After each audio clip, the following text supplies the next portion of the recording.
Sementara itu, pemerintah Provinsi Jawa Barat berencana menerapkan program wajib militer bagi anak-anak bermasalah, terutama yang terlibat dalam geng motor dan tawuran. Kebijakan ini diharapkan menjadi solusi tuntas untuk menangani kenakalan remaja yang kerap terjadi.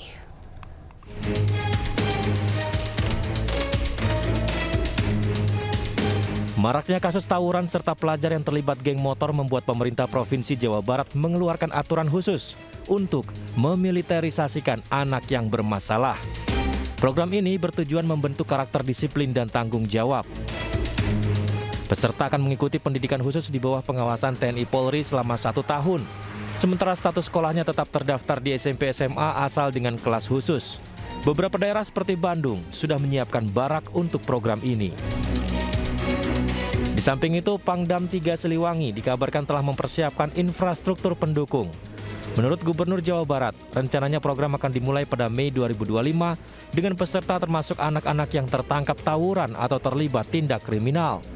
Upaya ini dilakukan karena persoalan kenakalan remaja kerap tak selesai-selesai dari dulu. Kan kita ini dari dulu ngomongin geng motor nggak selesai-selesai. Anak-anak yang mengalami problem di rumah sehingga berdampak tidak sekolah tidak selesai. Hari ini kita akan merumuskan dengan para bupati wali kota. Nanti anak-anak yang orang tuanya sudah tidak sanggup lagi untuk mendidik, nanti akan kita wajib militerkan. Ya? Udah, nanti kabupaten kota ada beberapa kabupaten yang sudah siap. Nanti mana sih anaknya? Nanti ada anak yang tawuran di jalan, kita akan bawa. Nanti saya panggil orang tuanya mau gimana? Sanggup masih mendidik atau kita sekolahkan di sekolah militer? Nanti di komplek tentara atau di komplek polisi, kita sekolahkan di situ selama 1 tahun, minimalnya 6 bulan. Sampai dia berubah. Ini bagaimana cara kita harus mulai cepat lagi, nggak bisa lagi terus-terusan wacana dari dulu geng motor nggak selesai-selesai. Harus tuntas. Pemerintah menegaskan program ini akan dipantau ketat untuk memastikan tujuan pendidikan tercapai serta mengurangi tingkat kenakalan remaja. Dari Bandung, Jawa Barat, Ervan David, iNews melaporkan. Mantan Menteri Pemuda dan Olahraga Roy Suryo bersama 2 tokoh lainnya resmi dilaporkan ke polisi oleh sebuah ormas di Banten. Pakar telematika tersebut dilaporkan atas dugaan penghasutan publik terkait keaslian ijazah Presiden ke-7 Republik Indonesia Joko Widodo.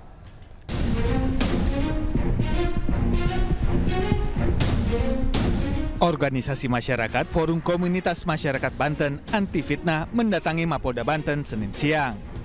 Mereka melaporkan pakar telematika Roy Suryo, ahli digital forensik Rismon Cianifar, serta Dr. T. Fauzia Tiasuma atas dugaan penghasutan publik terkait keaslian ijazah Presiden ke-7 Republik Indonesia Joko Widodo.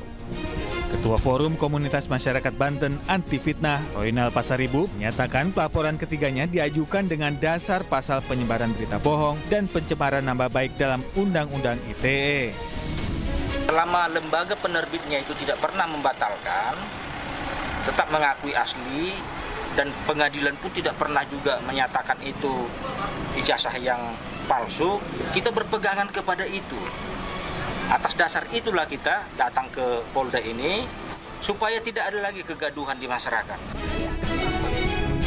Sebelumnya, pengamat telematika Roy Suryo mengatakan ijazah Presiden ke-7 RI Joko Widodo yang viral di media sosial palsu.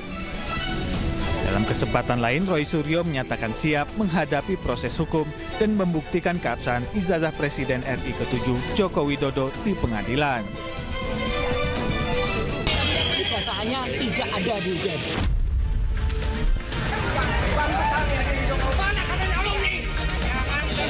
Skripsinya Jokowi itu memang ada perbedaan ketikan. Antara ketikan batang tubuh itu diketik dengan mesin ketik biasa, dan di depan itu dengan cetakan yang cetakannya itu tidak pada zamannya. Sementara itu, mantan orang nomor 1 Republik Indonesia Joko Widodo akan menempuh jalur hukum karena masalah ini sudah menjadi fitnah dan mencemarkan nama baik dirinya. Joko Widodo menyebut seluruh permasalahan ijazahnya telah diserahkan kepada tim kuasa hukumnya. Sudah menjadi fitnah di mana-mana, pencemaran nama baik. Saya mempertimbangkan untuk melaporkan ini, membawa ini ke ranah hukum. Joko Widodo juga menyebut dirinya siap menunjukkan ijazah asli jika diminta hakim dalam persidangan. Tim Liputan iNews melaporkan.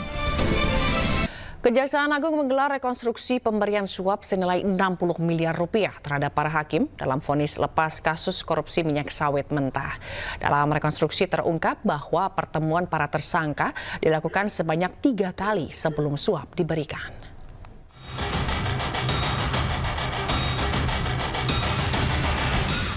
Kejaksaan Agung Republik Indonesia menggelar rekonstruksi pemberian suap dan gratifikasi senilai 60 miliar rupiah untuk para hakim pemberi vonis lepas kepada 3 terdakwa korporasi dalam kasus korupsi izin ekspor minyak sawit mentah.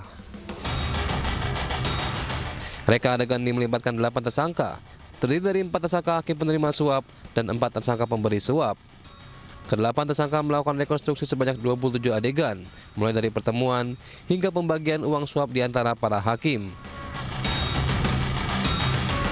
Dalam reka adegan, terungkap bahwa pertemuan antara para tersangka dilakukan sebanyak 3 kali di rumah makan yang berbeda sebelum akhirnya tersangka Hakim Muhammad Arif Nurianta menerima uang suap senilai 60 miliar rupiah dalam bentuk dolar Amerika Serikat.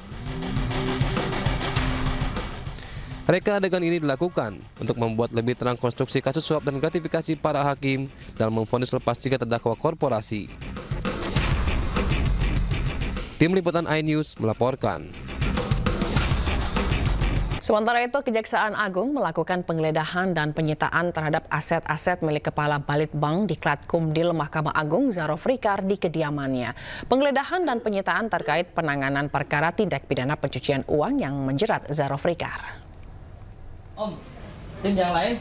Penyidik Kejaksaan Agung melakukan penggeledahan di rumah Zarof Rikar terkait perkara TPPU dalam kasus korupsi pengurusan perkara pembunuhan Ronald Tanur.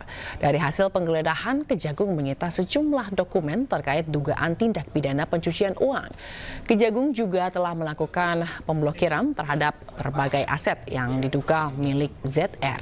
Zarof Rikar sendiri sebelumnya juga telah ditetapkan sebagai tersangka kasus korupsi pengurusan perkara pembunuhan Ronald Tanur dalam sidang pengadilan tipikor. Bentar, kita lihat duitnya dulu. Alas. Semutang. 1, 2.